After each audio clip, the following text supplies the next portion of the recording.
તો હવારમાં આપણે ઉઠી ગયા જવાનું હતું લગ્ન માં, એટલે હું મારા પપ્પા નીકળી ગયા લગ્ન બાજુ, મારા પપ્પાએ તો આયા બુજાનો કાંટો કર્યો 60 ઉપર, છુએ છું જાય સિસ્ટમ પાર દેંગે, સિસ્ટમ પાર દેંગે.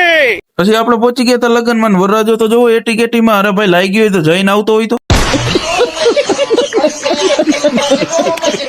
અને આ વરરાજાના કુટુંબીજનો જાણે રાજાના કુંવર હોય એમ બેહી ગયા સિંહાસન ઉપર. અરે વાહ, કાઉન્ટર ઉપર છાશ પૂરી થઈ ગઈ, ન્યા જાવ ને ભાઈ.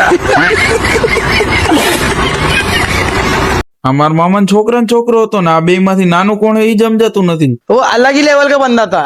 પછી ઘરે આવીને જોયું તો વોશિંગ મશીન નહીં અડકવા વિપડતા, કારણ કે એકલા ઠેકડા મારતું હતું. પછી ભાણી આવ્યા હતા ઘરે, કે મામા તમારા વિડીયો અમને લેજો. પછી મેં કીધું રહી જાવ ઉભા, મારા હારા શાંતિથી ઉભા રહી ગયા, આમ તો આખું ઘર માથે લીધું હોય. વાત તો સહી હે. પછી રાઈતો પ્રોગ્રામ હતો એટલે આપણે આવી ગયા હતા પ્રોગ્રામમાં.